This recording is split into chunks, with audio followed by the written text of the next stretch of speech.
Okay, so now we are looking at a telescope. We have seen a simple microscope, a compound microscope, and now we have seen the arrangement of a telescope. So again, for a telescope, we have got two lenses. One is your eyepiece, and this is also called as an objective, like a microscope.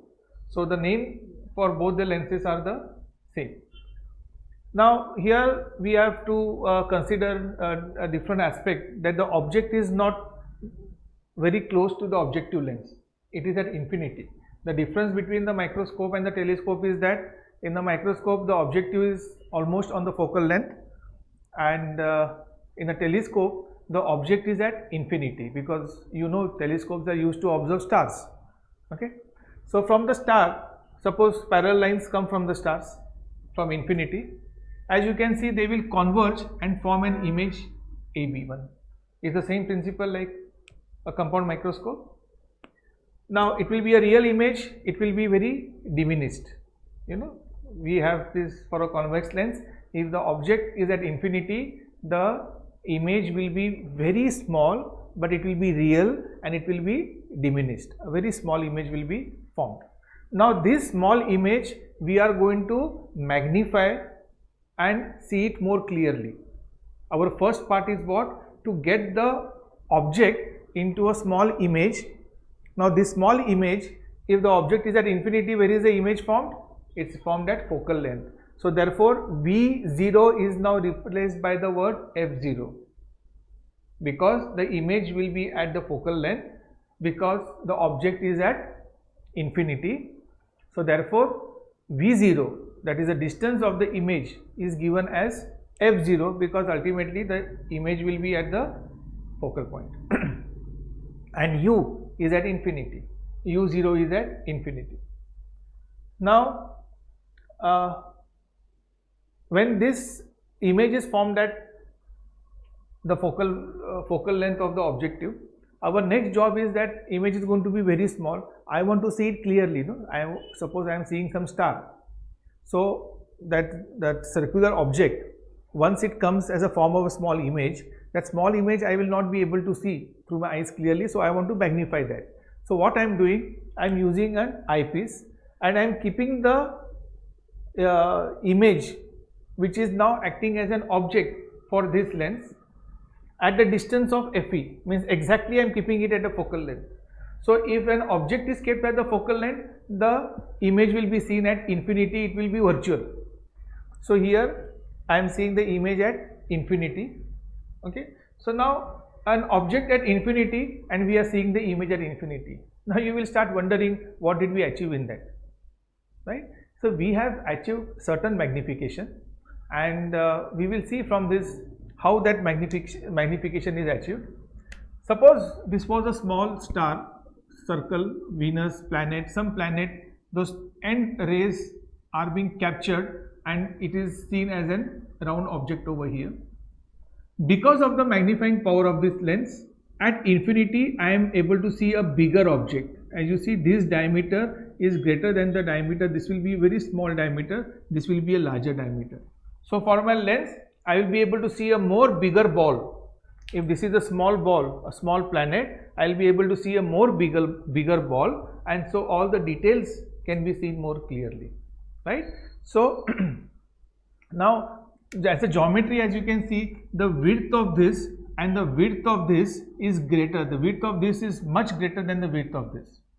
Okay, so this magnification, this width is more. Why? Because in this whole arrangement, this beta, this is the angle, no? This is the angle which is subtended towards that object. If this increases, this width will also keep on increasing. What I wanted to say is that if two parallel lines, if this is your thickness and if the angle of reflection is same, then this width will also be the same.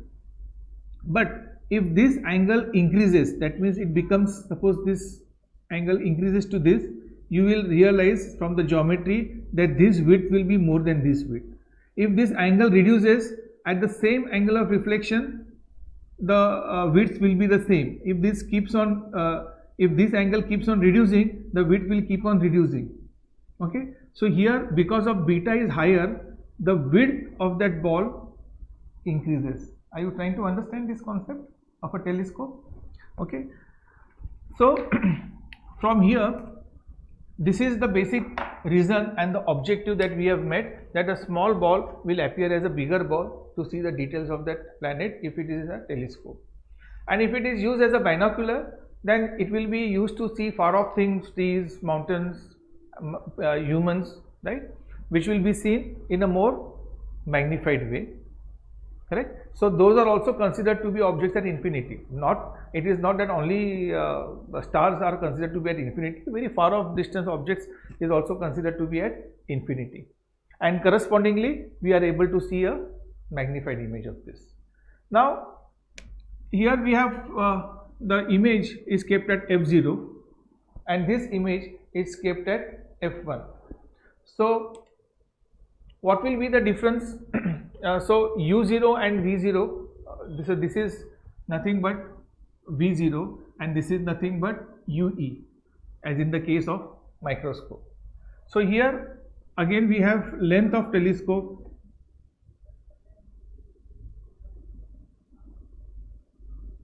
will be v0 plus u0. So in this case it is going to be length of telescope is equal to f0 plus fe. Remember this thing, the length of a telescope is the sum of the focal length of both the lenses which are used, that is your objective lens and your eyepiece. So this is considered as the length of a telescope.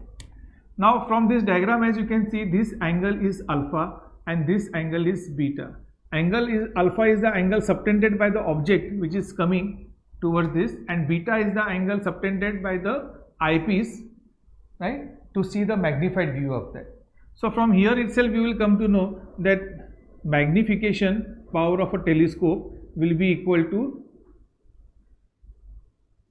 say, tan beta upon tan alpha, which will be approximately equal to beta upon alpha, same as the case of a compound microscope. Now here tan beta will be equal to what? AB upon, suppose this is O and this is O1. So tan alpha, tan beta will be equal to AB upon this distance, opposite side, if this is the angle beta, opposite side upon this side. So this is length AB and this is what? FE. So tan beta will be equal to AB upon FE. Similarly, what will be tan alpha? Will be AB upon OB, which is nothing but F0. So it is going to be AB upon focal length of the objective, which will ultimately boil down to F0 upon FE. This will be your magnifying power of a telescope, right? So from here we get a very simple relation, that there is a, now here this concept of DDV and infinities are not there. So almost all of them will be, both of the situations are at infinity. So the length of the telescope is FO plus FE, very simple, and the magnifying power is FO upon FE. So the focal point of objective, that means this is greater than the focal length of eyepiece, which means both of the lens whose magnifying power is more of that lens whose focal point is lesser. Please remember, lesser the focal length, higher the magnifying power. So here we are having this eyepiece here as a very powerful lens, right? Because this small image has to be magnified into a very larger size image. This is only the job of this objective, is to only collect and make a small image of that. So the power of this is not much. The power of this is larger. The focal length is larger of an objective than for an FE. When the focal length is larger means what? This FO will be very greater than FE. FO will be greater than FE, no? If I want to have a lens of a larger focal length, the focal length will be at a higher distance, correct? And that is why, as you must have seen, the telescopes, they are very long here, and then there is a small eyepiece over here. That is how the telescopes are there, because the focal length of this lens is at a very large distance. FO will be at a very large distance and FE will be a shorter length. So this will be your FE. That is why the telescopes are very long tunnels, because the focal length of this has to be large, and this FE should be very small focal length, because this is going to create the beta, and this beta is going to magnify that object to whatever size we want to have. Is this clear about the telescope? The length of the telescope and the magnifying power of a telescope. That's what is there for this telescope, right? So the problems on telescopes are also very simple. You should be able to just substitute this data in this equation to get the answer.